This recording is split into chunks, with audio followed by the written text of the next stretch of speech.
What's going on, everybody? How y'all doing this evening? Hey. Good. All right, we got an awesome panel today. Let me go ahead and introduce them. We got Ty, Kelly, Sherm, and I'm Lapeef. Got a couple topics we're going to be discussing today. We'll go ahead and open it up with our first topic, which is I don't date men who didn't grow up with their fathers. Is that a true statement for you, ladies? So I have two wonderful ladies on the panel. No. No. Okay, so like that doesn't qualify for you. What about you, Kelly? Um, I can't say that I haven't dated men who haven't had their fathers. Um, I feel like you should give everybody a chance if you're interested, because you don't really know their story, So I think you giving a person a fair chance is to kind of understand their background, where they come from, why they operate the way they do, and if it's workable, then work with that person. But if it's not, gotta let them go. Okay. But I will say that there is a difference for sure. I totally agree with what Kelly is stating. I also feel that it's unfair for us to automatically judge people based off of circumstances that they couldn't control, right? Like, so I can't say because your father didn't stick around, or for some people, their father might have passed. If their father died, am I not going to talk to them just for that reason? It's a situation that they can't control. But we also have to say and take notice that if you don't have a parent in the household, it does change the dynamic. It changes how you grow up. It changes how you deal with certain situations. So, like Kelly was stating, it's on it's on my part as the person dating them to get to know them a little bit more and see, have you grown in those certain places where you may not be full or whole as someone who maybe had both of their parents in the household. And usually it's very challenging dealing with a man who hasn't had his father, because a lot of times when they're raised by an auntie, a grandma, a mom, primarily all women, they tend to pick up feminine tendencies. Boom. And I mean, they a lot of times they don't want to accept that, but it's true. And a lot of times when it's all women, and they don't have maybe boyfriends or someone who's been in their son's life as a father figure, it really gets sassy, so to speak. Seriously, I know that's funny, and I know that's a word that people use currently. That's but it's true. I've experienced it before, and it's very challenging, and it's rough. It's rough. So do you think it's possible for a man to still be in his full masculine frame if he doesn't grow up without a father? Let's say hypothetically he had a father figure, maybe a coach, maybe an uncle. Does he have to have the father? Yes, No. no, not a father, but a father figure, a mentor, someone who's able to give him guidance from a male perspective. Because when you're growing up with women and you're just seeing everything that women are doing, you're picking that up. Hmm. As a boy, you're picking up their ways. You're picking up how they respond to situations. Hmm. Yeah. Not I, not every man. I cannot speak for every man. I can only speak for experiences that I've had, and things that I've witnessed. um, So I also feel that sometimes when men are only growing up with women, women tend to coddle our children, right? We're natural nurturers. So, knowing how rough the world can be, as Black women, especially, and understanding the problems that Black men will have, we tend to protect and try to shelter them as much as we possibly can, which unfortunately becomes a detriment to them as they get older because it makes them weaker, right? Then they can't really take rejection as well. Now they're dealing with everything from an emotional standpoint. They don't know how to make logical decisions, which is why, unfortunately, we may have so many young men that react so quickly to certain things that don't go their way instead of them trying to process it and figure things out. But just as this becomes a problem for men, I also think it's a problem for women, right? Like a lot of women that only grow up with women, we also don't know how to deal with men or how to be soft or how to be feminine, which also may make that dynamic. If you're dealing with a man that only grew up with women and a woman that only grew up with women, it makes it a very hard dynamic to deal with. It makes the relationship so much more tumultuous because now you have two powers that are unnatural going against each other. I also think I think it has a lot to do with the type of women that you've grown up with too. Because a lot of men come from toxic backgrounds. Um, you know, maybe the mom was on drugs. Maybe the auntie, had a volatile situation. So if they're around that, they tend to emulate those things. So it's really sad. And I think that men should seek therapy in those situations. Not all men, just, the unstable ones. And you know what's crazy is that it doesn't even have to be like their mom was on drugs, right? It could be something where their mom had a bad experience with their father. So now they have this idea about men that all men aren't ish, right? Yeah. And they say these things. And I think sometimes we don't realize how powerful our words are, especially when we speak them to our children or over our children. Because you're talking to this young boy and you're saying, well, men aren't ish. They never do anything right. They're stupid. They don't do this. They don't do that. But you're raising a young man. So that's what he's going to internalize. And inevitably, that's what he's going to start acting out. Well, I'm not worthy. I'm nothing. I'm not smart. I can't do this. I can never provide. I can never do that. So it doesn't always just have to be drugs. It's all about the mentality, like Kelly is stating, of the women that are raising them. Because there are also some single women who have raised very strong men. Absolutely. But it's all about how they approached that situation. And it really comes down to the mentality that they have to have in order to really raise a man. Because if we're really being honest, a woman can only raise a boy to a certain age. From that point on, they definitely need some type of male figure around because we don't know what it is to be a man. Boys need their fathers for sure. And if it's not their biological father, they need a father figure. And I'm standing on that. Let me go ahead and get Sherm in there. Sherm, how does the absence of a father figure during upbringing impact the man's approach to relationships and dating?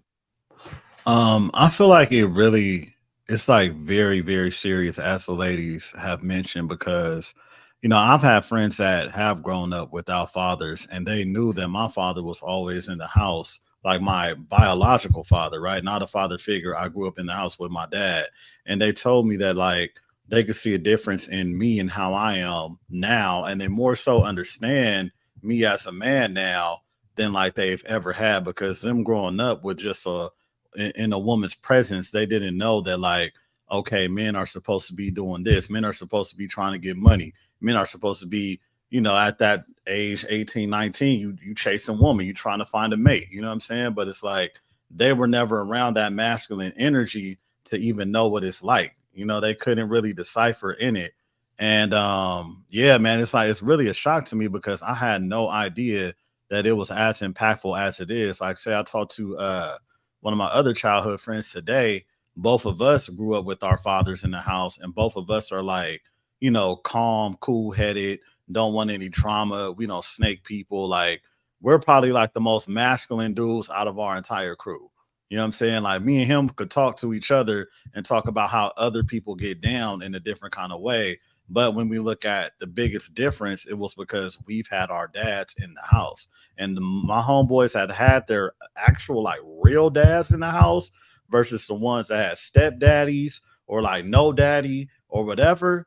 Now, as like real grown men, is a dramatic difference. You know what I'm saying? When you were a kid, you're like trying to get along with anybody and everybody. You know what I'm saying? It's like, fuck it, man. We here, whatever, let's chill. But when you a grown man, you like, nah, I really want to mess with somebody like of my ilk. You know what I'm saying? And more than likely for me, it's like I get along better with men that grew up with their father in the house. Period. You know, like I was just at the pool with my homeboy. His parents met at 22, 23, still together in their 60s. You know what I'm saying? We just having a good time. You know, but other than that, bro, like, you know, I'm not gay or nothing, but it's like it's hard for me to, What? you know, like say like how the ladies are thinking, dealing with a man that wasn't raised with a man in the house. I kind of look at it the same, even when it comes to my relationship. Like it's super tough. There's always something different, something lacking. Their mentality is different. Their principles are different. Their morals are different. And I could just I pick up on that. But then we could get on with women not being raised with men in the house.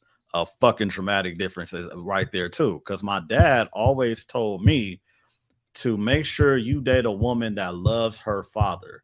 Mhm. And I didn't listen to him at one time. And I said, okay, you know, this girl, you know, she got it going on. She got a car. She graduated from college. She fine.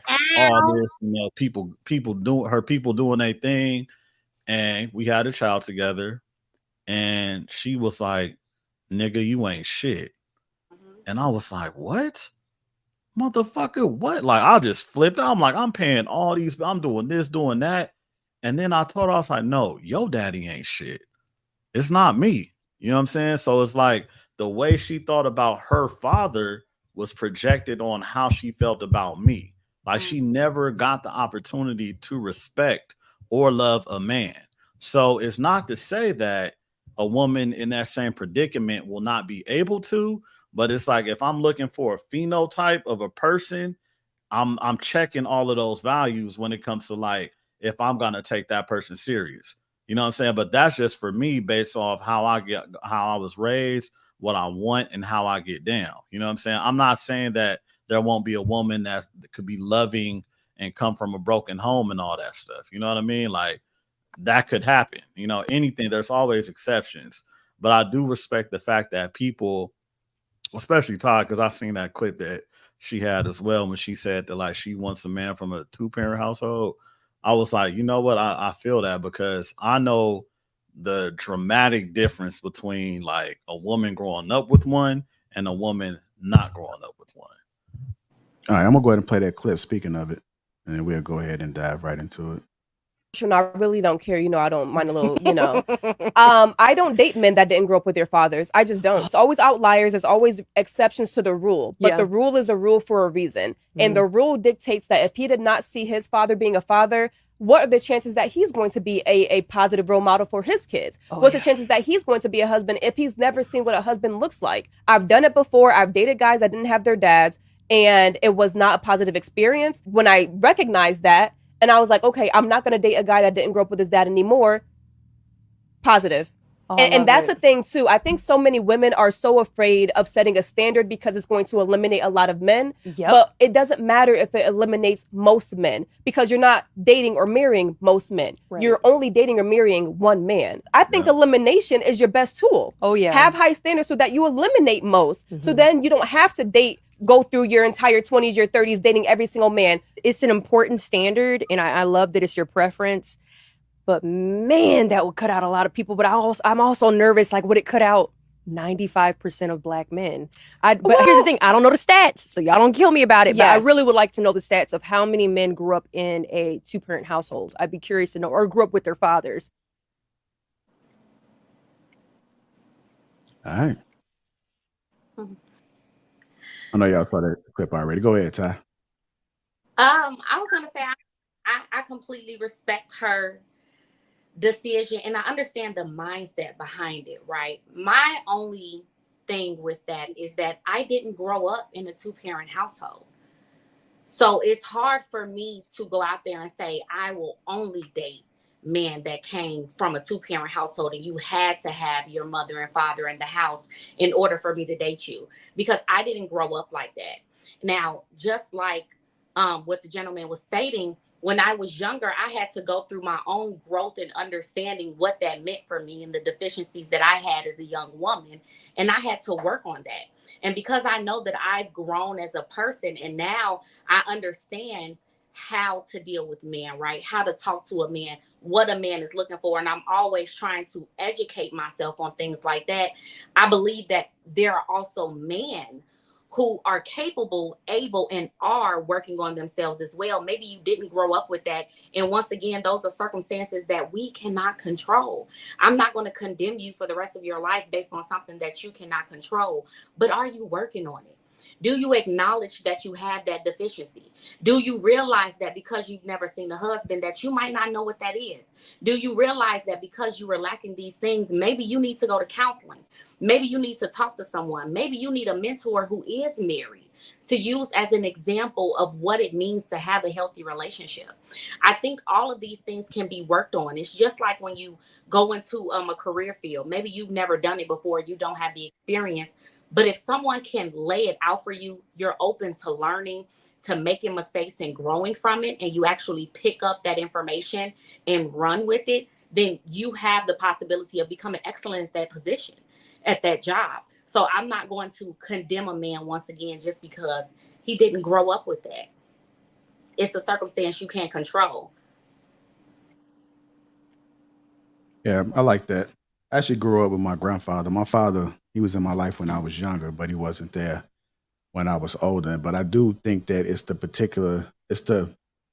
takes a certain type of father, because you can have a father in the house. It doesn't necessarily mean that they're going to produce a positive or a level-headed human being, whether it be a daughter or whether it be a son. So I think who that person is within his household plays a very crucial role as far as how that child turns out.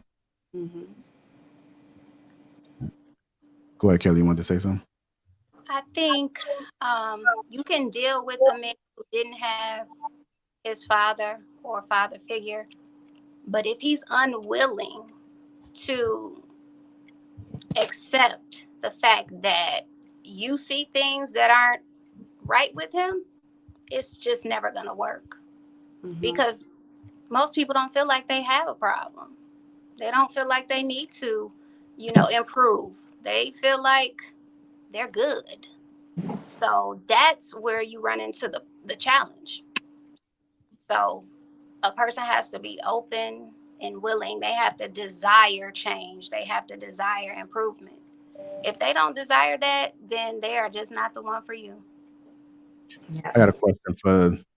Do you think it's fair to judge a man based on his upbringing, particularly his relationship with his father, when considering him as a partner? Do you think it's fair?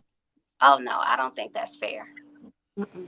No, I don't think that's fair because, like I always say, everything is circumstantial. So you'll have interest to either look deep, or you just will say, you know what, that's okay, I'm good. And that's kind of dismissive. So you're really not interested if you don't even take that time to see, who that person is and what they're about.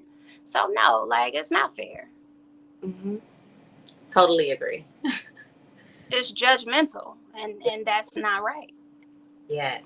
Yes. Now, of course, you can have your own standards, right? You can decide that there are certain things that you're just not going to deal with. But just as Kelly stated, we also have to be willing to understand people's story. Everyone has one. Everyone has a past. Everyone has things that they've gone through. Everyone has situations. Then you have to be willing to listen to that person and figure out, why don't you have a good relationship with your father? What happened in your past that makes you feel the way that you feel? It might be something traumatic. It might be something that's unforgivable. We don't know. But if you automatically judge a book off of its cover rather than opening it up, and getting to know that person and figuring it out, then you're doing yourself and that person a disservice. Yeah, and it's okay to have deal breakers. So I'm not mad at the young lady who made her statement. It's okay, because you can waste a lot of time giving people the benefit of the doubt when you already feel like, hey, I don't like this about men. And then you give them the chance and then you get disappointed. So it just depends on what direction you want your life to go in. If you don't want to waste no time and you feel a certain way about a person, move on. My only thing is, if you're going to do that, then be realistic with yourself as well, right? Yeah. So if you're going to precedent that this person has to come from a 2-parent household, do you come from a 2-parent household? Are you well-rounded as a woman? Right. Do you know how to treat a man? If you're going to come to the table with all of these, characteristics that Standards. has the right standards that this person has to follow, you have to make sure that you can match it. Yes. And I think that's a huge issue, or at least what's publicized on social media, right? When it comes to women, is that they have these huge standards and very high standards for men, but they don't necessarily meet them, and vice versa. Like, men expect these certain things from women, but they don't necessarily meet them. I think in the real world, right, a lot of us like to address relationships and situations from a mindset of, this is what I know I bring to the table, so that's what I expect of you. How do you think societal and cultural expectations around fatherhood influence our views when dating men who were raised without their fathers?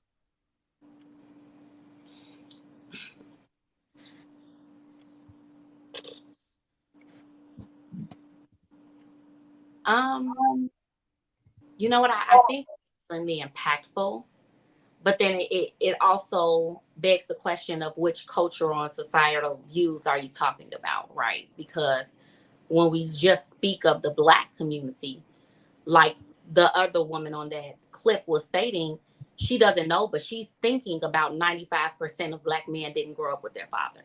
And that's because that is the narrative, right? That our fathers leave. We don't have them in the household. Whereas maybe if you're from a different culture, they don't have that same narrative.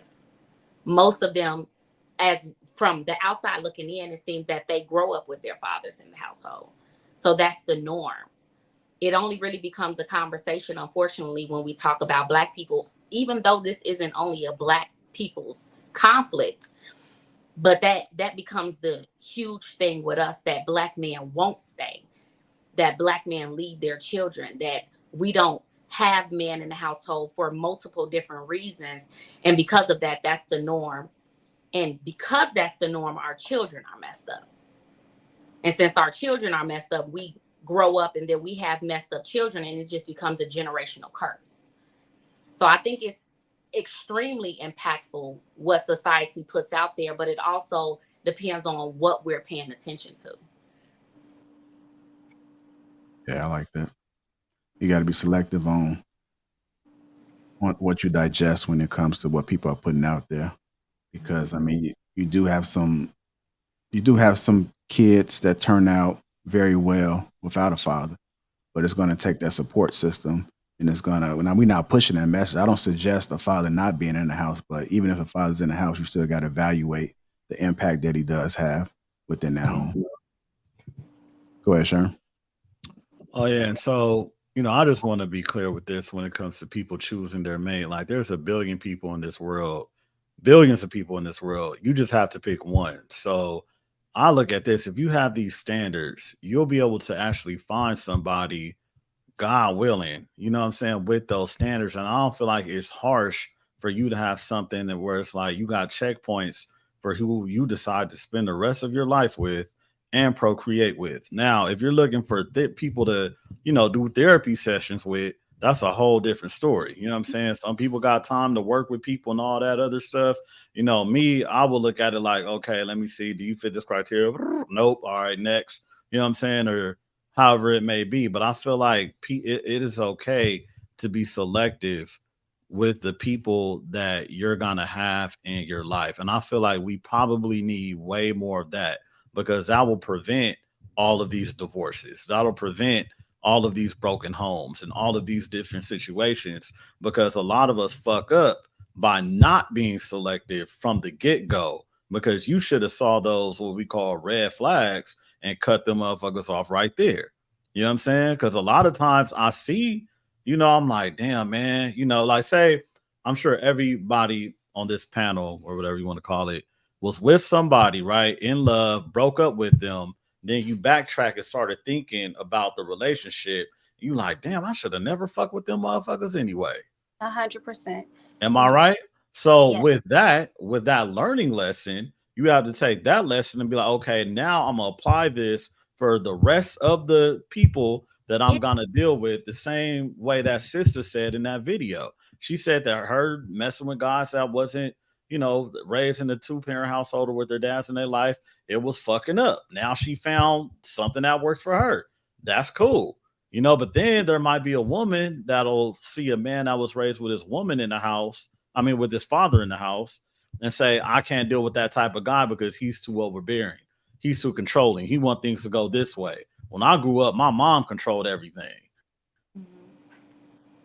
You know what I'm saying? And my mom made the decisions, and the man probably just sat back and was like, whatever you say, babe, shit, it's on you. You in control.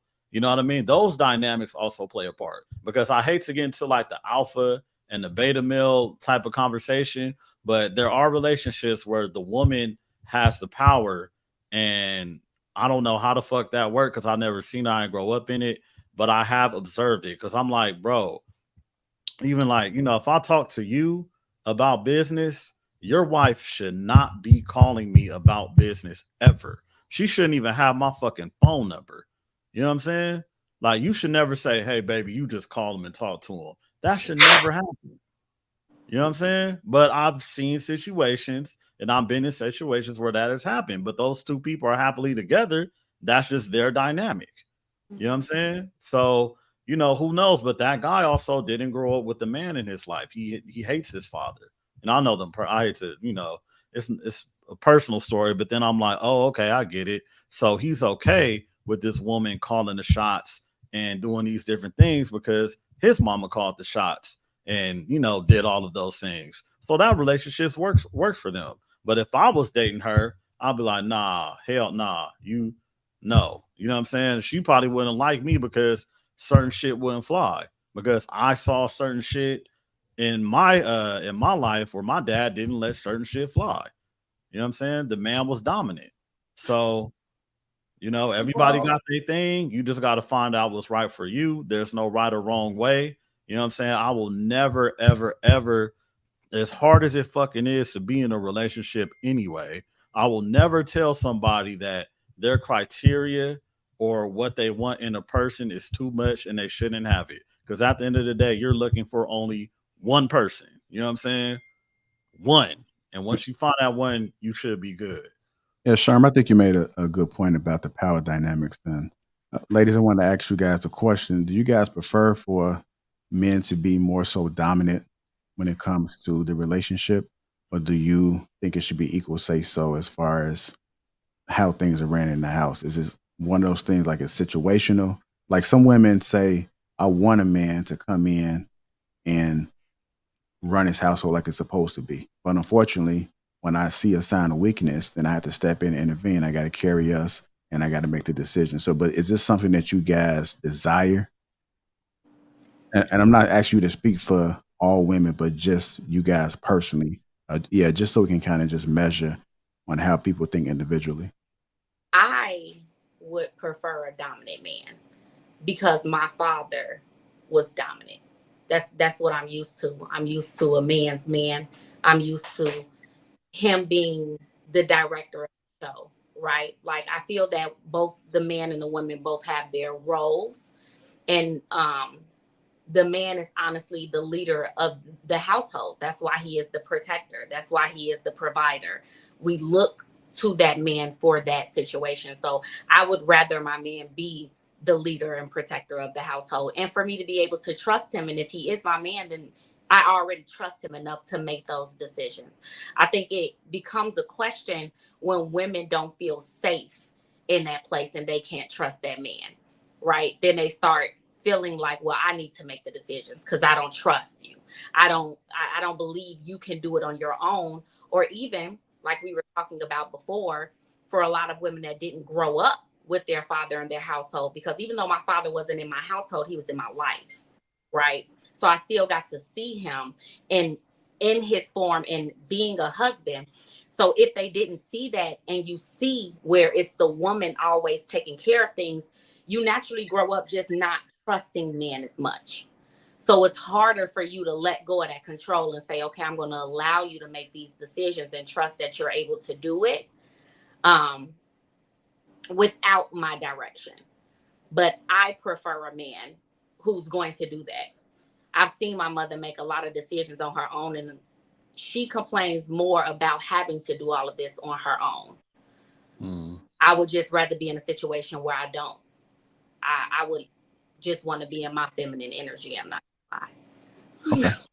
All right, go ahead, Kelly. I believe a man should definitely be dominant for sure.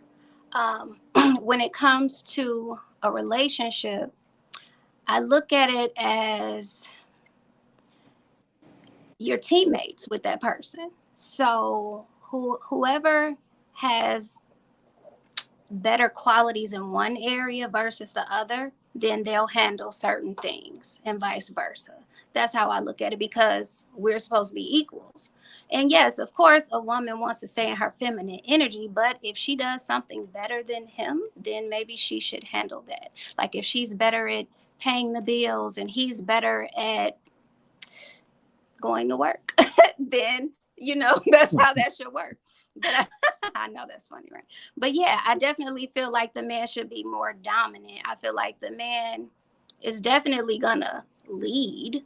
I can't see myself like telling a man necessarily everything, how things are supposed to go in the household. Like I definitely want to have somebody that's intelligent, smart enough to operate as a man and let me be a woman. So I don't want a weak man. Like that's not for me. That wouldn't work for me. Kelly and I are in our soft girl era. We don't. I've been in a soft girl era since birth. So I do have another question, because one of the concerns that come up, and we often see it displayed in relationships, is what's considered him being a leader, him being dominant versus control. So when it comes to you guys personally, again, not speaking for all women, like how do you determine what's control and what's him just exercising his leadership skills? You know what? That's a really good question. I would say controlling for me, right, would be more of him just trying to dictate my every single move. Not saying that if I'm making a move that he feels is going to put me or the family in harm's way, that he's not going to say something, because he definitely should. But I feel that there are some men who work from a place of insecurity, right? So instead of it just being that I'm looking out for you and that the woman is a representation of the man, so we always just want to put our best foot forward and representing each other, it's, well, I don't want you to go out without me. I don't want you to hang out with your friends, without me. You can't even be with your family without me. Like I need to always be there to control the narrative and how you look and what's going on and what's being presented. That's what I think the control is. Now, everything else, as far as even, and I know this is not going to be very popular with a lot of women, but even when it comes down to how I'm dressing, right? Because sometimes maybe there'll be certain outfits that I think are really cute, but then I might go in front of my guy and he's like, nah, nope. I don't really like that. I'm going to change. I'm going to change the outfit, because once again, I'm a representation of us. And I don't want him to feel like he now has to protect me or be on guard because certain people are going to see me or visualize me a certain way because I'm dressed a certain way. So, I mean, like I stated, when it comes to the controlling thing, I think it's more so from a place of working from insecurity more than anything. So for every outfit he doesn't like, you okay with changing it? It could be 13 outfits within that month. You're going to change all of them. Like 13 outfits within that month. Like, first of all, why is it that I have 13 different outfits that he's not gonna like. That's unrealistic in my life, right? That's just not gonna happen. Maybe it might be one outfit in that month that he's like, nah, babe, that's something you keep on at home. Okay, cool. I'll change it. That's not a big deal. But constantly, no, I don't even. Yeah, I hear you. It'll be that big of an issue. All right, same question for you, Kelly. Just the whole dominance, leadership versus him just being controlling. I think controlling is a man telling you how you should wear your hair, your nails, how you should dress. The people that you hang out with, basically reiterating what she said, that's controlling. And as far as leadership, I would expect, I guess maybe a scenario would be, okay, if he's seeing me go to work hard every day, he's observing this, and he's like, hey, we need to have a conversation. I respect your hustle and your grind, but I feel like there are other things that you can do to make the money that you're making. And then he presents things to me in a way where he's leading me in a better direction. To me, that's leadership. If he's basically guiding me in the right way, that's leadership. But control, I don't think that's right. I'm a hairstylist as well as everything else. And and I've heard women say before, like, oh, well, he doesn't like when I wear my hair like that, or girl, I can't wear my nails long, like he don't like that. And it's just like, well, so you're not allowed to be who you are. And I don't think that that's right. Now, I do feel like you should respect those things, but I also feel like if you were doing these things before you met this person and now all of a sudden he don't like those things, like, why is he trying to control you now? So yeah, those are just small examples, but I mean, lead me just in the right direction. That's yeah, if you're going to be a leader, lead me in the right direction, not the wrong direction. But yeah. I feel insecurity, right? Because why should a man, how many men that are secure within themselves going to go out their way to say, like, oh, I don't like when you wear your hair in a ponytail, or you wear your hair down, I don't like that. You cut your hair, I don't like that. Maybe it's a preference, right? That men would like you to have longer hair or something. But if you're dealing with a man that's like, oh, I don't like when your nails are coffin shaped instead of square, like, what is the real conversation here? You know what I mean? It doesn't make sense. That's not something that a man, like a man's man, a masculine man, I just can't see him caring that much about those small details. Yeah. That's like woman stuff. That's what makes you happy. You feel pretty with that, cool, but we're going to have a conversation about it. That's crazy.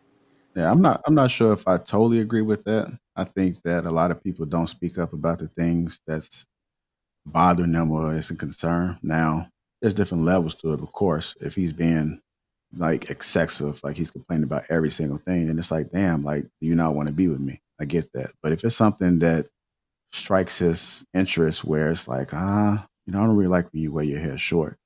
I do. He's giving you the option to be able to make that decision, that choice. He's not saying change your hairstyle, but he's just expressing to you like, like, I kind of like when you wear your hair like this. And then you can kind of say no to self when you in the bathroom, when you're dialing yourself up, getting dressed for dinner. He like it when I wear my hair like this. So that's something along the line. And not everybody know that. It's how you frame it. It's how you present it. Right. Present it certain Not type what of you way. say, but how you Like say you're giving her a choice. And if she's really into you, then she's going to make those necessary changes. But you don't have to force her, because I think some women have been in a lot of controlling situations, and when they've been in those things, it just triggers them, and they like, you know what, you're controlling. But just give her the option, and then if she continues to not like what it is you got going on and y'all not married, then you say, hey, I don't think it's gonna work, and you maybe can explain to her why. But at least just give her the option. Then that way you still put it out there, and then she made the decision on her own. Yeah. All right. I do want to switch it up, man, real quick. I did have one more topic that I want to bring in. Let me ask you about this question. Do you think it's a problem for, um, and this goes for you, Sherman? I got to cut out here in a second, but is it an issue if a woman asks, hypothetically, if you were single, would you be okay if a woman asked you, why are you single? Yeah. Why would you Oh, be okay wow. with that? I mean, they need to hear a story. There's like reasons why you're single. I know if I was interested in talking to a woman, I'd be like, so you've been saying, why are you single? What happened? And I would want to hear the story just so I could, know who I'm dealing with. I mean, more than likely it's gonna be a whole bunch of bullshit anyway, but you probably just got to listen to it. You know what I'm saying? Just to see where their mind is at. Because Mhm. usually when you ask somebody, they're more so gonna make whoever they were with look bad. They're not going to be accountable. They're not going to say that they fucked up. Like, man, I messed up. I had a good one. More than likely, it's going to be somebody else's fault. But I just want to see, I just want to hear the story. You know what I mean? Like, I don't feel like that's a bad question to ask because someone could possibly say, well, I was focused on my career. I didn't have enough time to date, or I was raising a kid, or I was too busy doing this, doing that. You know what I mean? It's not going to always be something negative, but I feel like if you are potentially thinking about talking to somebody, you should want to know the reasons why they're single, if especially if you're in your mid 30s, you know what I mean? Like I would want to know, because I look at it like this. We've had, since becoming an adult at 18, if you're like 38, you had 20 years, you know what I'm saying, to figure it out, find a mate or whatever. So I want to hear what the fuck was going on within those 20 years. Mm. You know what I'm saying? So that's just me. I mean, sure, maybe it's not their purpose, man. Maybe Nah, I mean, but they that sounds good, but I also feel like Come every on. human being wants to have some type of companionship. Like that's just how we're built. For the people to say that, oh, it just I'll be like, bro, come on, get the fuck out of here. You ain't telling the truth. You know what I'm saying? Like, don't act like you wouldn't want a woman walking around your house or whatever, bro. You probably just ain't done enough self work or shadow work or whatever you want to call it to be able to court and have a woman at the house. And that's on you, bro. You know what I mean? Because I know if there was a woman that was like their type, or whatever that came through, and what they'll do all that they can. Because it's like somebody saying, damn, that Benz, it's not all that, man. You don't need that. Whoop whoop whoop, man. But in hindsight, they probably are psyching themselves out because they know they cannot have that car. They know that there's nothing possible in them to make them even achieve having the car. Now, me, I'm a hustler, opportunist. I got shit move. I'm like, nigga, I could get whatever. You know what I'm saying? Like, nigga, I want that girl. I'm gonna do what I can. I'm gonna go up there and get her. That always been my attitude. You know what I'm saying? And so when I see or hear a man talk about, shit like that, I'm like, bro, there's something in you that's fucked up, or lady, there's something in you that's fucked up where it's like you might be hurt, you might be not over something, you know what I'm saying? Or you may just not believe in yourself enough to think that you could achieve it, but you're not gonna sell that shit to me. You know what right. I'm saying? Everybody knows that sex feels good to the next person. And if you could have some box or stick, you know what I'm saying, with you at all times, just there at your disposal, you know what I'm saying? And you like it, that's always fucking ideal. Rather than you sitting over here talking to, 8 people trying to get one to pull up. If you had the motherfucker right there, I can't man, even just live go with there. you. You know what I'm saying? So it's like I'll be looking at it like, you can manipulate yourself, but you cannot manipulate me to believe that shit that you fucking selling. All right, sure. I'm asking ladies, man. Is that a difficult question? Would you be offended on the first date if a man asks you, "Why are you single?" Or do you think that's just a common question that single folks should be asking? It's a common question, I think. Yeah, it's pretty common. Yeah, single people just ask because you want to know. Like Sherman stated, you want to know what they're gonna say first of all, right? It gives you an idea if that person can take accountability. Because I have run into people where they will say it was me, I made mistakes. I did this. And then you run into others where they just go on and on about the other person. It gives you insight into their character and the type of person that they are, and also the things that they've gone through, right? So, how their mind works and how they may even view you. Because sometimes when people are hurt and they haven't gotten over it, they'll throw that baggage onto the next person that they speak with. So, it just gives you an overview of that person. Yeah. What people don't understand is that you can actually, because a lot of people don't like to discuss previous relationships with the current person they're with. And from both sides, either the person is ashamed or embarrassed, or maybe they may be withholding something or hiding something. And then the person that is on the receiving end of that, they just don't want to hear about any other men or women. It should only be about me. But you can actually learn so much based on how that person operated within their previous relationships. If you're looking for, let me change this. If you're looking for any context whatsoever, then this is the way that you would get that context, as far as somewhat of a quicker overview instead of having to endure. And you can kind of tell if somebody messing around. Maybe they might fib or two, but you can really put all that into perspective. Like, okay, interesting. I'm gonna watch out for that a little bit later. I'm gonna see how that play into this relationship. I'm gonna see if I see any signs that this person still hasn't changed, or they still on that same type of time. Yeah. I'm gonna come to you, Kelly. Before I do, I ran across this clip today with the Pop the Balloon episode, and I'm just gonna play the clip and y'all can see it. Because just being in the entertainment industry is just tough. You know, I'm a recording artist and then I'm an exotic dancer on the side.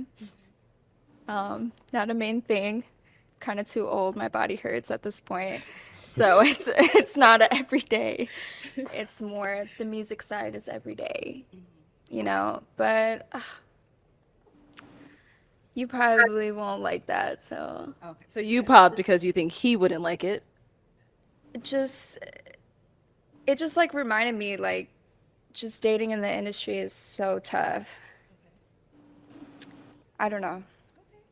So is she someone that is your type though? Probably not generally, but I did like your answer.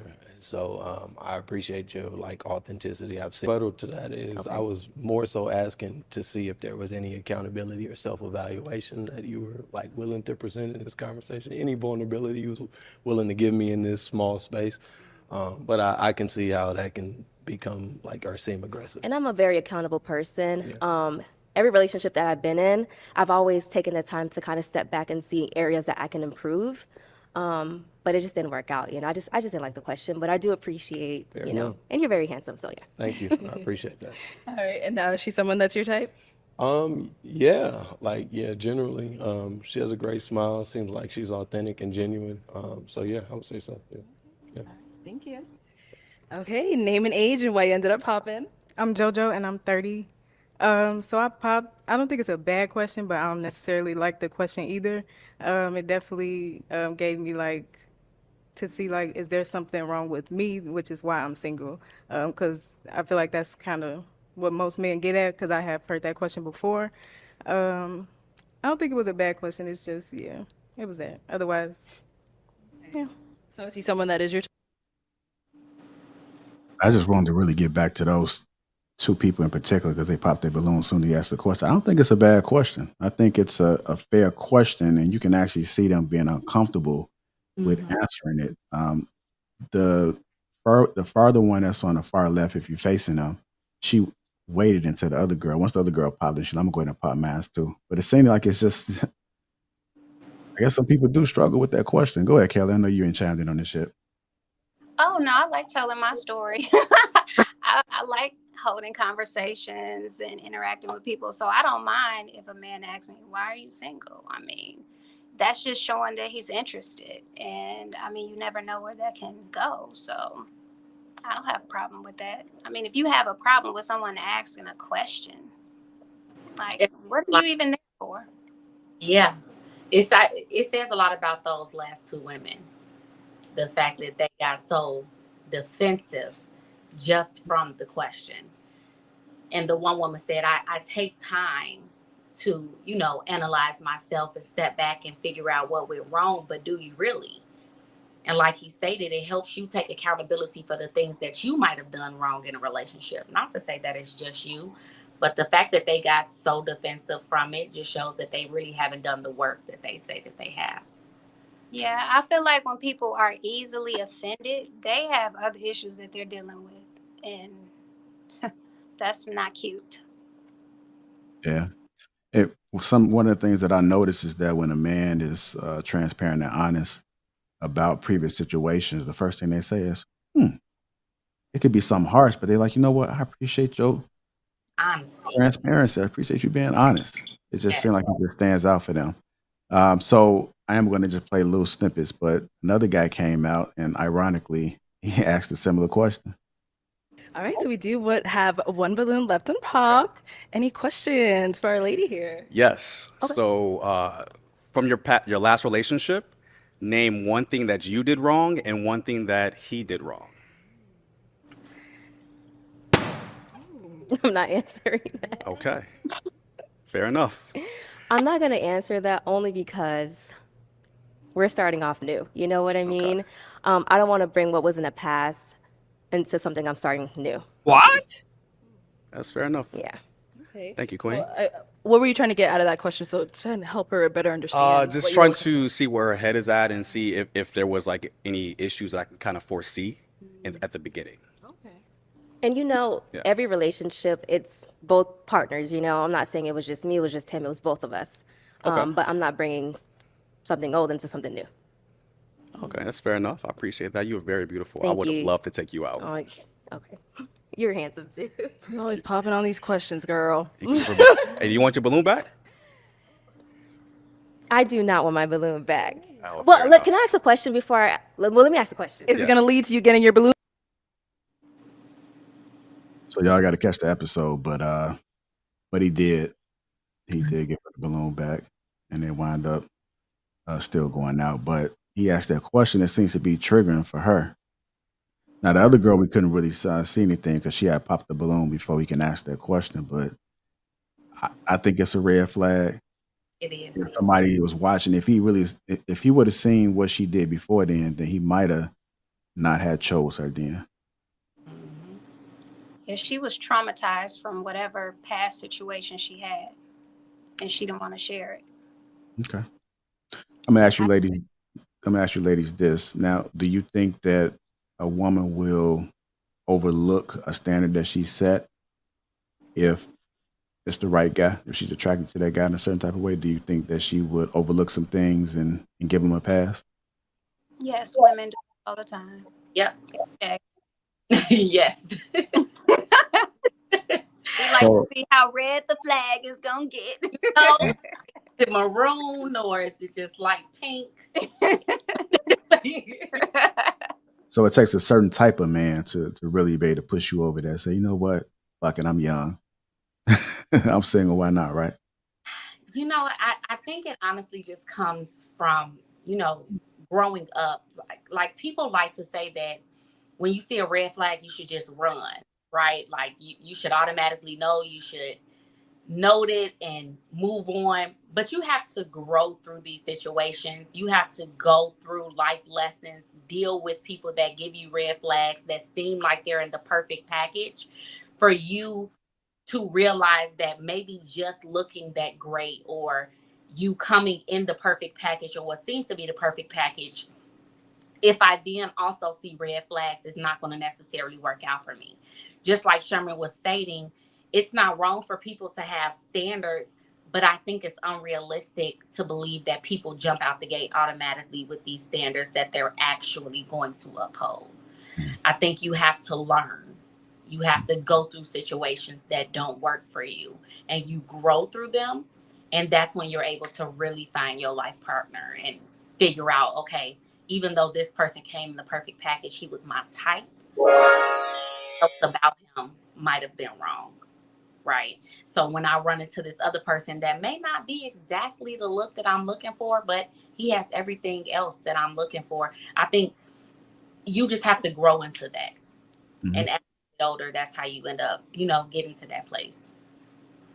I think it comes from women being more emotional and men being more logical. Men will see a red flag and they're like, it's a wrap, I'm done. Let me go, let me ghost her. And then and then a woman will say, but he's just his body, it looks so good, he work out, blah blah blah. We're more in touch with our feelings than they are. So Well, I, I mean, I yeah, I'm gonna say, speaking from a man, men do overlook some red flags if she's beautiful. Yes. So if you do have a beautiful woman, let's say hypothetically like yourself, right? A man, well, you can have some toxic traits. It could be you don't return calls. That guy will overlook that based on how you look. And then sometimes it could be extreme. It can be that he says he would never date a woman that had 30 bodies.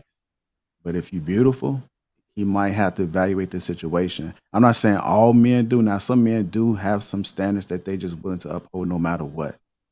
But there are a lot of men on the other side that will overlook some things. He won't even mention it. You can have a toxic trait. He won't mention it to his family. He won't mention it. That's something that's between him and himself. And he's just going to deal with it because he's infatuated on how you look. Yeah. But not every woman can exude that type of energy. So like a woman that's really not, that doesn't really have too many options, she's not going to be able to have those extra chances. Yeah, he's just going to just cut her off. Like, I'm not dealing with this. It's not even worth my time. But go ahead, Ty. I know you was going to say something. No, I was just going to say I agree with you. I was going to say that when Kelly was speaking as far as men being logical. I think, yes, they are logical and women are more emotional, but men are extremely physical. So if they see something that fits what they're going after or what they want, she's beautiful, her body is banging, she seems like she hits those tickets, she can be crazy. And he can see that right off that. Like, she might bust my windows out, but I'm going to give it a try. I can get these windows fixed. Yeah, drove down on my house, but do you see her when she walk away, though? You get what I'm saying? I just feel like men follow the physical aspect, whereas women, we will follow the physical aspect, but I think we really get wrapped up once we get intimate with a man. If he not only looks good, but we've already crossed that intimacy boundary with him, we've laid with him, now we fully wrapped up. And don't let him be good at that too. It's like, ooh, the man that took my car, he got somebody else said it and stuff, but women looking past it because that's what they're wrapped up in. I think we can both just get wrapped up and ignore the red flags until we not to anymore. Yeah, I guess it depends on what experience they had with women. Like depending on, okay, if they went through hell with somebody and they're meeting somebody new and they're like, you know what, I don't want no drama. They might see that red flag and just say, I'm out. So it just depends on your experience. Like I was stating, yep. And to even get there, you have to go through that experience. You have to already have gone through that. It's the same with women. If you dealt with a man that was controlling or abusive, the minute you see that in another man, you like, oh no, I don't want to deal with that. I'm not going down that road again. So you got to live through these things to figure out what you like and don't like. I did a question for y'all, and this is just my theory. I think women like a little bit of toxicity. As long as it's not overboard. Is it true? Like imagine being in a relationship and everything's just going perfect. Is that boring? Or do you like a little bit of edge? Like a little bit of something? Give me perfection if I can get it. I feel like you have to, like I said, when we're young, it's exciting to deal with somebody that's like a bad boy or a little toxic or, going through their little things because you going through stuff too. You trying to figure out yourself too. But at this big grown age, I don't want that. I'm good. You could be perfect and boring, and as long as you're consistent, that's what I'm looking for. I think as we grow as you get older, you look for different things. I don't want toxicity. I don't need a toxic man. I'm not a toxic woman. I'm not looking for that. I'm looking for peace. Okay. What about you, Kelly? Well, I'm very calm and peaceful for sure. But I don't, toxic men are not attractive to me. Now, whether they are attracted to me, that's another story. And I think it really depends on the level of toxicity we're talking about here, because I mean, boring is cool, but I think we all like to have a little fun every now and then. So it depends on the level of toxicity. Oh. Like when we say like boring. Like you can't be verbally abusing me, physically abusing me, just doing things dirty. Like you just can't be out here like that. But a little toxicity, I mean, Okay, let me put it I out have there. to Let me think of frame it. something Yeah, specific. I'm gonna frame it this way, right? So, I'm not talking about verbal or physical, right? I'm not talking Okay. about somebody that's just like a straight pookie, but a man that's predictable, right? Like a man that just comes home, take care of the household, do what he's supposed to do. That's all fun. But I mean, just like a little bit of excitement, like the possibility of, like he flipped his phone over a little bit. I'm wondering if it's something like he like exudes something where it just keeps your mind going a little bit. Just like, what if? Like, I wonder if he's going where he said he's gonna go. Oh no, I don't like that type of toxicity. Right. No. No. No, thank you. No. The only time we can have some spontaneity or something where it's like, I don't know what he gonna do, is like in the bedroom with me and him. You know what I mean? Like other than that, everything else. Intimate toxicity. Yeah. Did you guys see that video where they were like, I think it was going around on TikTok where this girl was like, the men you love, they like making love to each other, and he grabs her and he said, I love you, right? And she's like, yeah. He said, remember that, because I'm about to F you like I hate you type thing. That's the only toxicity I'm looking for. Like outside of that, no. That's kind of kinky. I don't know if that's toxic. But it could be mixed, right? Like that's it's like a little bit of both, I feel like, because like, where's this going? Like, ooh, that type of thing. But no, flip your phone. Why are we flipping phones? Why are we flipping phones? Well, I mean, there's this theory, right, that women are not attractive, or they lose interest quicker with somebody that's predictable, like the good guy. Me, I like to say a little bit of balance. So you're still doing the right thing, but don't be so predictable. When you get in the bedroom, making sure you be spontaneous, you try some things. Maybe she might like it. Like, you got to be able to explore. How do you know she don't like that? I know the math people don't like it, but so you just got to play around with it. So when I'm talking about somebody being a little bit toxic, it's not extreme, but a little bit of spice to it versus someone they just doing Bland. everything by the book. Right. So predictable. All you do is missionary. All you do, you come in, you have the same routine. I never have to worry about what's going on when you come home at the same exact time, every single time. My theory is that ain't nothing wrong with a little bit of spice. Like I can count on him. If he's going anywhere else, he's gonna call me. Versus you like, hey, you okay? Oh, you didn't call me. You at the store? Oh, okay. It's innocent. He ain't doing anything wrong. That's But it was like a little bit of it was unpredictable. It was something that kind of threw you off a little bit.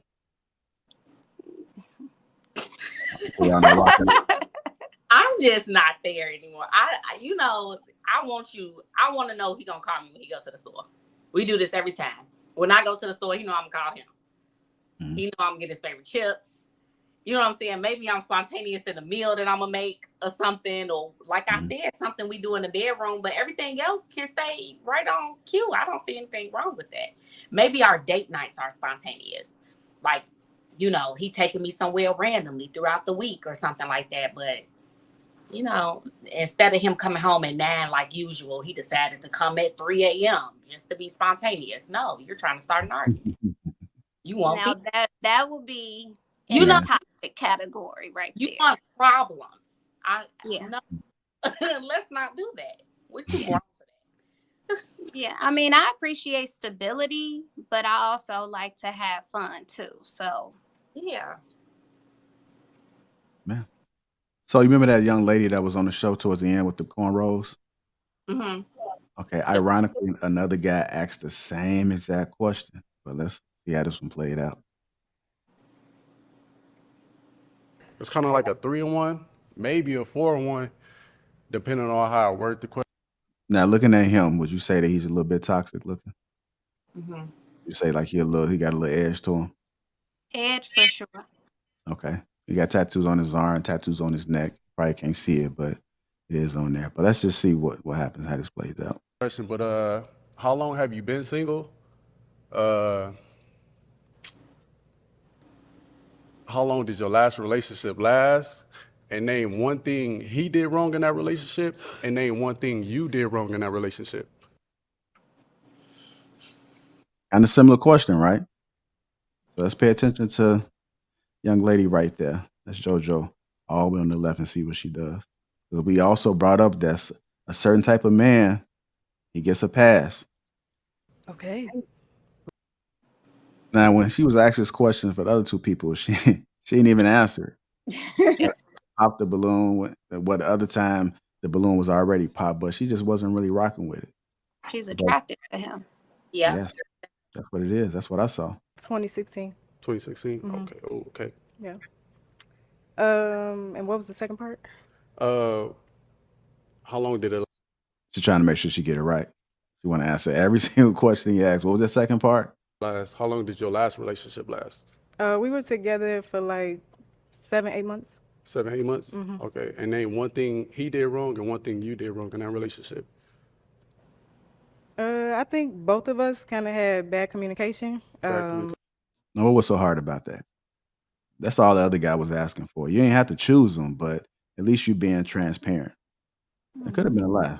That both of us had bad communication. Could have just been one of the things. Maybe it's more to the story, but she chose to go a little bit deeper and actually answer this guy's questions. Okay. But what ended it all was like distance. We ended up Distance. moving away from each other. Yeah. Gotcha. Okay. Let's go over here. Name, age, and the answer. So that was that one, man. I find it hard to believe she haven't dealt with anybody since 2016. That's a long time to have been involved with somebody. We in 2024. But nevertheless, She didn't reveal everybody that she dealt with. She just revealed the significant person that she dealt with. Mm-hmm.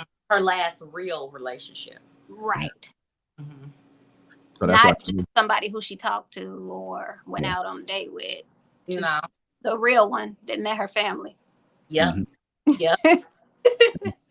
Gotta ask better questions, man. They gotta say, Yes, when the last time have you dealt with anybody in any form or capacity? Yes. Yes. A better question. Because 2016, that just sound like a red flag to me. But nevertheless, they did choose each other and they did walk off together. So she was really interested in him. Really interested. She may have asked some questions, but she already had in her mind that she was gonna rock with him. So, but that's it, man. Go ahead. When you know, you know. You know. Yeah. All right. Like, where can they find you guys? You guys got any social handles? Anything going on? Yeah. Oh, go ahead. Oh no, go ahead. Oh, I was gonna say yes. You can find me on Instagram at Tap from the Shack, just as it's there. TY the number 4 RMDACHI. I have my own podcast as well called Smeared Lipstick. You can find me on all podcast platforms. And that's about it. Okay. All right, go, Miss Kelly. You could find me at the Kelly J on Instagram. I'm on what's the other one? TikTok too. I just barely use it, but yeah, the Kelly J. Okay. Well, I want to thank you, lovely ladies, and thank Sherm as well, brother. If you are watching this on the replay, I appreciate you guys for coming on and giving you guys perspectives and giving your time. Let's make sure we support each other. Get them a follow, give them a shout out, and we are out. Thank you guys. Peace.